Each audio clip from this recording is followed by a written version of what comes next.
Hi guys, very good morning and welcome to Africa and Beyond Television Network. We'll continue to take a look on what is happening in the nation Zimbabwe without fear, without favor.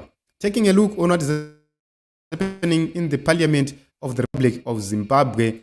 The Speaker of Parliament and who else who is leading in Parliament, they have exposed themselves by simply defending a position near ZANU PF without the necessary facts. You know, everything is known that ZANU PF is the leading government. But when things go wrong, they don't want ZANU PF to be blamed. But when it comes to the issues of service delivery in Harare, they are blaming the opposition of neglecting Harare. Yet they don't want to be held accountable. So this is something very important. Let us take a look on the drama which unfolded in Parliament. The Honorable Speaker was busy saying, no, it is not a ZANU PF thing. Stop blaming ZANU PF, so on and so forth.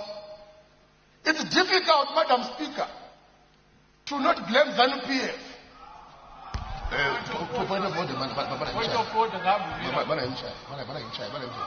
Our revolutionary party, ZANU PF, has nothing to do with what Zuko does if they fail to provide service. So he must withdraw.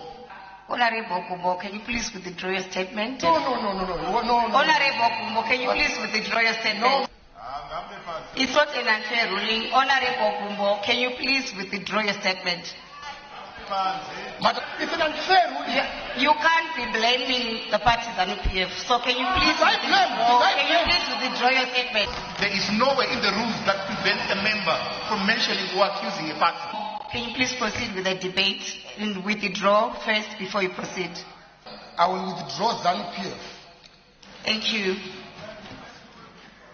And I will revisit my point by saying the previous honorable member referenced the point that the public or people must not blame the ruling party for the failures of ZUPCO. It's difficult, Madam Speaker, not to blame the ruling party. Why? If you go to NRZ today, who is the chairperson of the board? Mike Madiwa. A former deputy minister of the ruling party. The person in question should not be castigated based on his affiliation to a ruling party. What's your point of privilege? The debate is open to every member of this parliament. Why are they always disrupting Order. this house? Order, Honorable Nyabani. Why are they always disrupting debates that have got something to do with enhancing governance in this country? Make a ruling on what Honorable Gumbo has said. Madam Speaker, so what is this point of order now? Allow me to conclude my debate. Madam Speaker.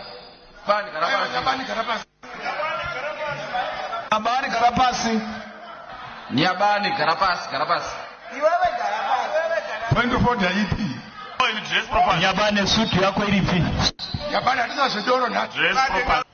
Inausuka tai Nyabani. Wakafeka blouse. Zikama wakura.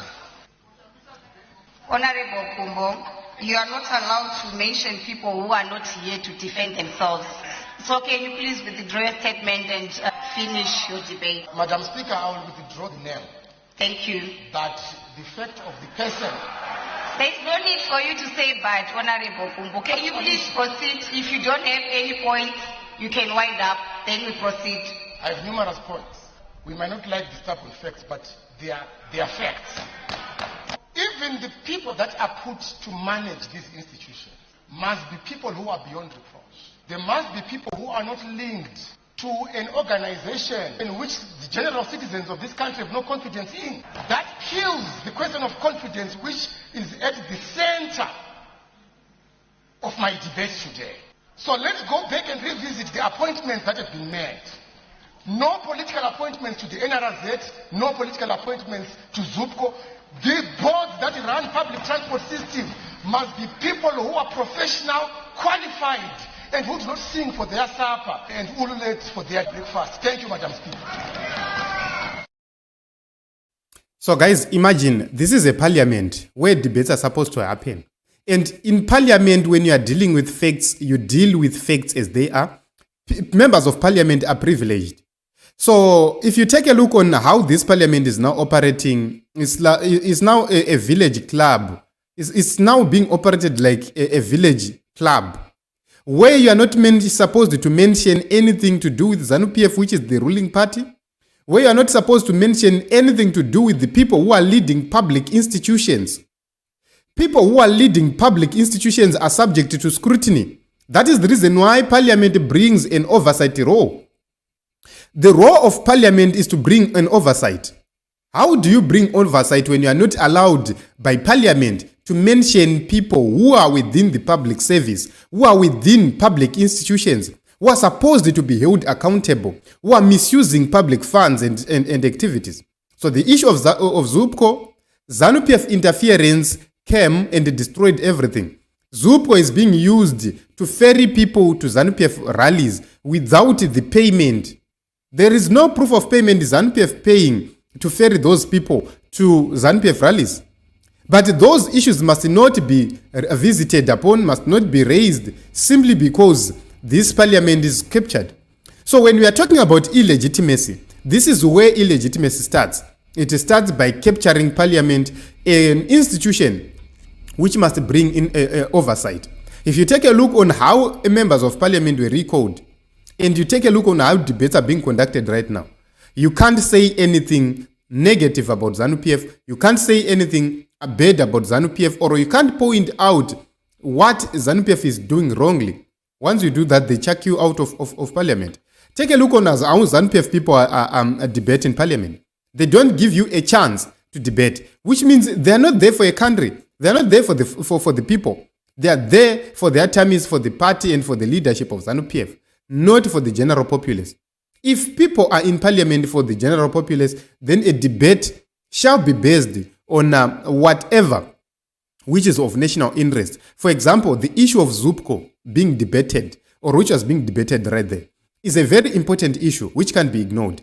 Funds have been looted from ZUPCO. ZUPCO is failing. But as a public transporter, it must be competing with other companies, Vana Inter Africa, Vana Stallion Cruise. But why is ZUPCO failing? It's a matter of management. And if you point out those issues to say, because of management appointed by ZANU PF, it is failing. Because of ZANU PF interference in the management again of ZUPCO and on the day-to-day running of ZUPCO, it's failing. Then you are made an enemy. You are chucked out of parliament. Guys, if you take a look onto that, it shows where we are going. It shows that Mnangagwa and these people, they are not ready for change. They are not ready for a public service platform which is going to serve the people, not themselves. They are getting into power to be served, not to serve. This is the problem which we have. We need leadership which goes to serve.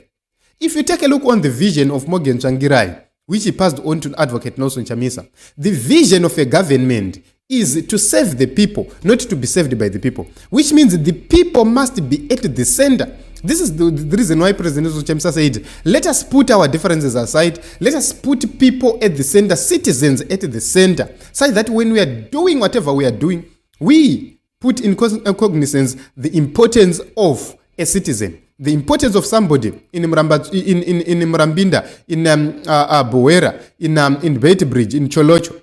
We in Mwenezi, we are putting people at the center. This is the reason why this government will never build schools, will never build roads, will never build clinics for the people. They build these things and facilities for themselves. Take a look on the 18 villas being built in Mount Abden.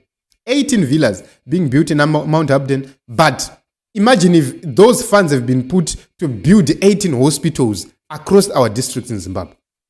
It was going to be something else. It was going to add value onto the health sector. But no, it's because it's their own things. They don't look at other people. So this is Team Zimbabwe. It's an embarrassment happening in parliament. That is an embarrassment. There is no parliament like that.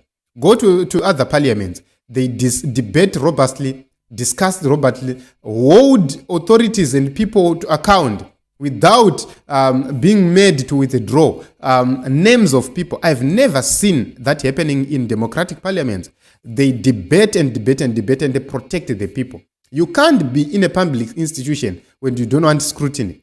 If you want to live a private life, live the public life. Then we'll leave you out of everything. and we'll focus on public matters. So this is it. Bro G, thank you very much for coming. Petronella, thank you very much. Notando, thank you very much as well for the contributions. I love you all. Thank you very much for the support you have been offering to us. Let us continue to work together. And change will come. Change will come to the nation of Zimbabwe. We continue to believe. We continue to fight up until that day comes.